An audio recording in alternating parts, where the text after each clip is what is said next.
अंबरनाथ नगर परिषद में तेजश्री ताई करंजुले पाटिल का पद ग्रहण समारोह का आयोजन। तेजश्री करंजुले पाटिल बनी अंबरनाथ की नगर अध्यक्षा। दिग्गजों की उपस्थिति में हुई ताजपोशी। शुक्रवार सुबह 11:30 बजे अंबरनाथ नगर परिषद की नई इमारत में हुए एक भव्य समारोह में बीजेपी से चुनकर आई तेजश्री विश्वजीत करंजुले पाटिल नगर अध्यक्षा की कुर्सी पर विराजमान हुई। इस समय बीजेपी के मुरबाड के विधायक किशन कथोरा, उल्लासनगर के विधायक कुमार एलानी के अलावा बीजेपी के कई वरिष्ठ नेतागण मौजूद थे। विशेष रूप से बीजेपी की महिला प्रदेश अध्यक्षा चित्रा वाघ की उपस्थिति उल्लेखनीय है। इस पद ग्रहण समारोह में अंबरनाथ वासियों की बड़ी संख्या थी। बता दें कि 20 दिसंबर को हुए नगर परिषद के चुनाव में अंबरनाथ नगर परिषद से भाजपा की तेजश्री करंजुले पाटिल नगर अध्यक्ष बनी थी। आज उनकी ताजपोशी में कांग्रेस, एनसीपी, शिवसेना व दीगर पक्षों के पदाधिकारी भी मौजूद थे।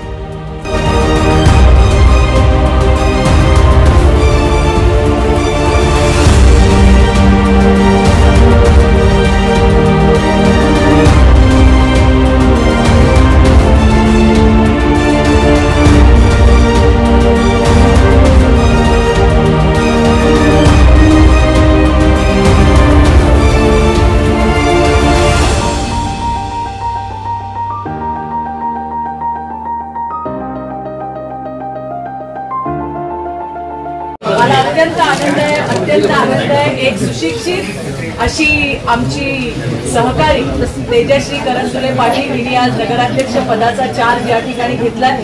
तिच्या संपूर्ण झंझावात आम्ही पाहिलाय आणि जी आम्ही घोषणा केली होती की भ्रष्टाचार मुक्त अंबरनाथ आणि अंबरनाथ हे ज्या पद्धतीने शहर वाढतंय त्याच्या नागरी सुविधांसाठी प्राधान्य देत तेजस्वी त्या ठिकाणी काम करेल हा आम्हाला सगळ्यांना विश्वास आहे। तिच्या सोबत अतिशय प्रगल्भ असे मला वाटतं शहर आघाडी केलेली आहे। त्याच्यामध्ये सगळे जे आमचे नगरसेवक निवडून आलेले आहेत हे सुद्धा त्या ठिकाणी आहेत आणि या सगळ्यांच्या योगदानाने अंबरनाथ एक अतिशय सुंदर आणि लोकांना जसं हवंय त्या पद्धतीचं शहर या ठिकाणी उदयाला। शहर आघाडीचा उल्लेख केला आपण। या शहर आघाडीमध्ये काँग्रेस आणि राष्ट्रवादी अजित पवार गट देखील सोबत असणार आहे का? बहुमत त्यांच्या जोरावर आपण स्थापन करतोय? त्याच्याबद्दलची माहिती आपल्याला स्थानिक नेते देऊ शकतील, परंतु मी एवढंच सांगेन की जो अजेंडा आमचा होता या अंबरनाथकरांच्या समोर ज्या आम्ही गोष्टी ठेवल्या होत्या, आमच्या सगळ्यांचं शीर्षस्थ नेतृत्व आमचे मुख्यमंत्री सन्माननीय देवेंद्रजी फडणवीस यांची सभा या ठिकाणी झाली आणि त्यांनी जे मत किंवा जो विकास या येणाऱ्या दिवसामध्ये अंबरनाथकरांसाठी दाखवलाय तो पूर्ण करण्याची जबाबदारी आता तेजश्री आणि तिच्या सोबतच्या सगळ्या सहकाऱ्यांवर आहे। मला पूर्ण विश्वास आहे की तेजश्री अतिशय चांगला असा कार्यकाळ तुझा या ठिकाणी असणार आहे। आमच्या सगळ्यांच्या शुभेच्छा, शुभाशीर्वाद तुझ्या सोबत आहे आणि सगळ्यात महत्त्वाचं आहे की अंबरनाथकर ज्यांनी भरभरून विश्वास तुझ्यावरती ठेवला आणि तुला बहुमताने निवडून दिलंय तूही त्या विश्वासाला सार्थ ठरशील हा मला पूर्ण विश्वास आहे। आपण जर बघितलं राज ठाकरे यांनी आपल्या उमेदवारांना सूचना दिल्यात की मला देखील ऑफर दिली होती मात्र मी ती नाकारलेत, तुम्हाला देखील मोठ्या प्रमाणात ऑफर येईल, तुम्ही जाऊ नका असं देखील त्यांना सूचना दिल्यात। मला असं म्हणायचंय की आता निवडणुकीचं बिंदू जे आहे ते फुंकलं गेलेलं आहे आणि प्रत्येकजण आपापल्या पद्धतीने आपापल्या पक्षाचा प्रचार त्या ठिकाणी करतोय। कोण काय म्हणतंय आणि कोण काय नाही म्हणत आहे। या अंबरनाथच्या सभेमध्ये गावदेवी मैदानात तुम्ही पाहिलं की आमचे नेते मुख्यमंत्री देवेंद्रजी फडणवीस यांनी स्पष्ट सांगितलं की कुणावरती टीका करण्यासाठी मी आलेलो नाहीये, आपण जे काम करतोय तेच लोकांपुढे न्यायचंय आणि आम्ही आमच्या नेत्यांनी दाखवलेल्या पाऊलवाटेवरच चालणारे कार्यकर्ते आहोत आणि त्यामुळे कोण काय बोलतंय, कोण काय नाही बोलत आहे, कोण काय टीका करतंय याच्यापेक्षा आम्ही काय करणार आहोत आणि आम्ही काय केलंय हे अजेंडे घेऊन आम्ही लोकांच्या समोर जाणार। ताई, आपली टॅगलाईन होती की भ्रष्टाचार मुक्त अंबरनाथ शहर आणि भयमुक्त अंबरनाथ शहर। आजपासून त्याला सुरुवात झाली असं म्हणावं का? 100% मला चांगलं आठवतंय ना खाऊंगी ना खाणे दूंगी आणि ज्याचा उल्लेख केला होता भाषणामध्ये स्वतः सीए त्याच्यामुळे हिशोब कसे घेतात हे तेजस्वीला शिकवायची गरज नाही। ती तिच्या प्रोफेशनला जे ती शिकली आहे तिच्या पूर्ण शिक्षणाचा उपयोग हा अंबरनाथकरांसाठी होईल ज्याचा उल्लेखही तिने तिच्या भाषणामध्ये केला। आज तिचा पहिला दिवस आहे, वयाने छोटी आहे, अनुभव तिला नक्कीच येतील। तुमच्या सगळ्यांची सुद्धा साथ ती याच्या पुढे की तेजस्वी सोबत असू द्या हेही मी तुम्हाला या ठिकाणी। काही एक प्रश्न असा आहे की संजय राऊतांनी राज्यामध्ये ज्या महापालिका त्यांची निवडणूक सुरू आहे ज्या बिनविरोध नगरसेवक जे निवडून आले आहेत त्यांच्यावर आक्षेप घेतलाय की निवडणूक आयुक्त काय करतायत, त्यांनी आपल्या नावाला जागावं। मला हेच म्हणायचंय की कोण काय म्हणताय त्याच्याकडे बघू नका। लोकांनी निवडून दिलेले हे सगळे उमेदवार असतात, याच मतदार याद्यांवरती याच संजय राऊतांचे, याच उबाठाचे खासदार निवडून आलेले आहेत, ते त्यांनी विसरू नये. जर हे सगळं खोटं असेल तर मग त्यांचे खासदार जे निवडून आले तेही खोटे आणि बोगस म्हणायचे का आपण, हा प्रश्न त्या ठिकाणी येतो. आज इथे आमच्याकडे कल्याण डोंबिवली महानगरपालिकेची आमची रेखा चौधरी बिनविरोध निवडून आलेले जे नगरसेवक आहे त्यापैकी एक आहे. कल्याण डोंबिवली महानगरपालिकेमध्ये ती काम करते, ती कल्याण डोंबिवलीची महिला अध्यक्ष आहे आणि तिच्यासारखे मला वाटतं अजून 10 नगरसेवक हे बिनविरोध निवडून आलेत. फक्त कल्याण डोंबिवली नाही, पनवेलमध्ये सुद्धा निवडून आलेत, विविध ठिकाणी निवडून आलेत, ज्याचे आकडे आता येत आहेत. आणि त्याच्यामुळे हे चांगलं असेल तर मग सगळं व्यवस्था चांगली, आमचं चांगलं होत असेल तर सगळी व्यवस्था चांगली, आणि आमचं वाईट होत असेल तर मग व्यवस्था भ्रष्ट. हे जे काही दुटप्पीपणाचं धोरण आहे हे बरोबर नाही. यांनी सगळे मुद्दे मांडून झालेत, वोट चोरीपासून सगळ्या बोमा मारून झालेल्या आहेत, परंतु लोकांना खरं काय आहे ते लक्षात आलं. यांचा फेक नरेटिव्ह जो यांनी लोकसभेमध्ये क्रिएट केला होता तो खोटा ठरला. तेही लोकांनी 6 महिन्यांनी झालेल्या विधानसभेमध्ये दाखवून दिलं. मला वाटतं यांना आत्मचिंतन करण्याची गरज आहे की आपण कुठे कमी पडतो, तिथे त्यांनी लक्ष देऊन आपला पक्ष कसा वाढेल हे बघितलं पाहिजे असं मला वाटतं. अंबरनाथच्या विजयामध्ये स्वतः मुख्यमंत्री तुम्ही, आमदार किसन कथोरे असतील किंवा माजी नगराध्यक्ष गुलाबराव करंजुले पाटील असतील, यांचा कसा महत्वाचा सगळा वाटा आहे? अर्थात सगळ्यांचाच वाटा. आणि सगळ्यात महत्वाची गावदेवीची जी सभा झाली, ज्याला स्वतः मुख्यमंत्री महोदयांनी संबोधित केलं होतं, ती सभा ही मला वाटतं की या निवडणुकीचा टर्निंग पॉईंट असेल. आणि त्या पद्धतीने आम्ही तर सगळे कार्यकर्ते आहोत. मी असेल, कथोरे साहेब, करंजुले साहेब असतील, अभिजित असेल, विश्वजित असेल, इथे असलेले सगळेजण.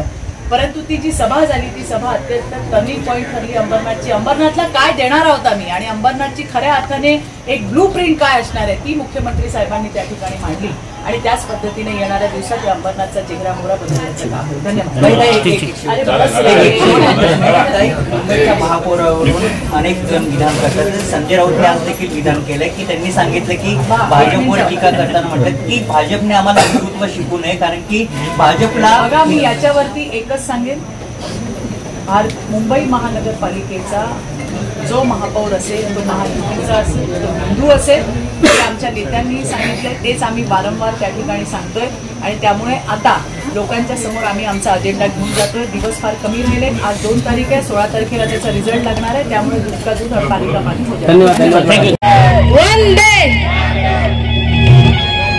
महाराष्ट्राचे आराध्य दैवत छत्रपती शिवाजी महाराज, तसेच घटनेचे शिल्पकार महामानव बाबासाहेब आंबेडकर, त्याचबरोबर आपले राष्ट्रपिता महात्मा गांधी यांच्या स्मृतीला वंदन करते. आपल्या विधानसभेचे आमदार चित्रताई वाघ, त्याचबरोबर आपले आमदार मुरबाड विधानसभाचे आमदार किसनजी कथोरे साहेब, त्याचबरोबर उल्हासनगरचे आमदार माननीय कुमार अलाने साहेब, तसेच इथे उपस्थित बिनविरोध निवडून आलेल्या आपल्या रेखाताई चौधरी, त्याचबरोबर व्यासपीठावर उपस्थित प्रदीप पाटील साहेब, तसेच आपले सदामामा आणि उगले महाराज, त्याचबरोबर व्यासपीठावर उपस्थित इतर मान्यवर आणि इथे उपस्थित आपले सगळ्यांचे निवडून आलेले नगरसेवक असतील, त्याचबरोबर सर्व कार्यकर्ते, पत्रकार बंधू आणि अंबरनाथवासी, ह्या सगळ्यांना माझा मानाचा मुजरा. आज आपल्या सगळ्यांच्या आशीर्वादाने आणि साथीनेच आज पदभार स्वीकारणार आहे. जशी तुम्ही आतापर्यंत साथ दिली तशी पण पुढे साथ द्या ही विनंती करते आहे. आज आपण बघतोय प्रचारादरम्यान मला असं म्हणजे बघितलं गेलं की आपलं अंबरनाथ शहर हे एक मिनी इंडिया आहे. सगळ्या जाती धर्माचे, सगळ्या समाजाचे लोक इथे वावरतात आणि त्या चांगल्या गुण्यागोविंदाने वावरतात आणि त्या सगळ्यांच्या आशीर्वादानेच आज मी या पदापर्यंत पोहोचली आहे. त्याच्यामुळे परत पुन्हा एकदा खूप खूप आभार व्यक्त करते.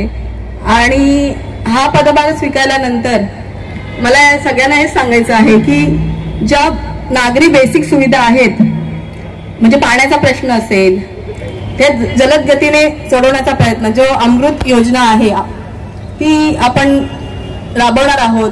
जिथे म्हणजे ती चालूच आहे पण जिला वेग द्यायचा आपण काम करणार आहोत. त्याचबरोबर स्वच्छतेचा प्रश्न मोठा आहे अंबरनाथ शहरामध्ये. तर तो स्वच्छता अभियान राबवून त्यासाठी पूर्ण अंबरनाथ शहर स्वच्छ करण्याचं काम आपण करणार आहोत. त्याचबरोबर सुरक्षेचा एक मोठा प्रश्न आहे. कालच आपण डीसीपी साहेबांची भेट घेतली आहे आणि त्यांच्या मार्गदर्शनाने आपल्या अंबरनाथ शहरामध्ये ज्या काही घटना घडत आहेत त्याच्यावर बंधन करायचं काम आपण करणार आहोत. एक अजून मोठा प्रश्न आहे वाहतूक कोंडीचा. तर वाहतूक कोंडीसाठी सुद्धा आपल्याकडे बरेच आपल्याला काम करायचं आहे. त्याच्यामध्ये काही ठिकाणी वन वे असतील, त्याचबरोबर पार्किंग सुविधा, मल्टी लेवल पार्किंग सुविधा आपण करणार आहोत, जेणेकरून नागरिकांना जो त्रास होत आहे वाहतूक कोंडीचा तो टाळला जाईल.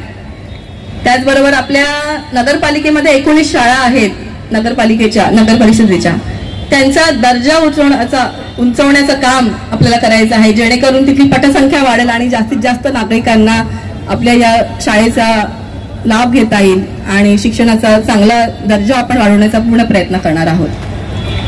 त्याचबरोबर आपल्या अंबरनाथ शहराची, आपल्या नगरपालिकेची वेबसाईट आपण आणणार आहोत, जेणेकरून जो नागरिकांना त्रास होत आहे की आता आपले कष्टकरी आणि इतके नागरिक अक्षरशः सुट्टी घेऊन त्यांना इथे लाईन लावावी लागते बिल भरण्यासाठी, तर त्यासाठी आपण वेबसाईट आणणार आहोत जी आहे तिचा, आणि ऍप पण आणणार आहोत, जेणेकरून पेमेंट असेल, कंप्लेंट्स असतील, काही सुख सुविधा मिळते म्हणून कंप्लेंट करायच्या असतील त्या असतील, त्याबरोबर आपल्याला जो आढावा पाहिजे असेल आपलं काय काम चालू आहे त्या सगळ्या सुविधा आपल्याला आपल्या वेबसाईटवर अवेलेबल होतील आणि नागरिकांचा जो त्रास होत आहे तो कमी करणार आहोत.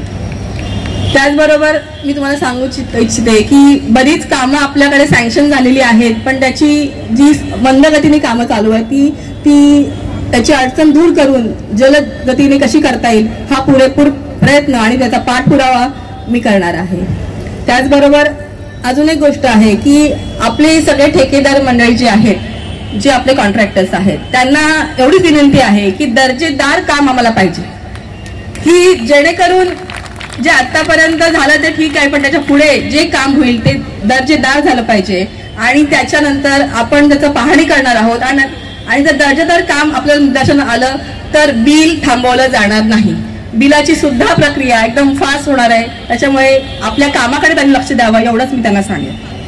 त्याचबरोबर सभागृहातले सगळे सदस्य जे असतील त्या सगळ्यांना मान दिला जाईल, विरोधी पक्ष असेल किंवा आपल्या पक्षात ह्याच्यातले असतील सगळ्यांना मान दिला जाईल. जनतेच्या हितासाठी आपल्याला काम करायचं आहे, विकासाचं काम करायचं आहे, त्याच्यामुळे जे सदस्य असतील, ज्या समित्या असतील त्याच्यामध्ये जे जनतेच्या हितासाठी जे प्रश्न मांडले जातील त्याला प्राधान्य देण्यात जाणार आहे. म्हणून स्वतःचं हित न बघता जनतेच्या हितासाठी जे काम असेल त्याला आपण प्राधान्य देणार आहोत.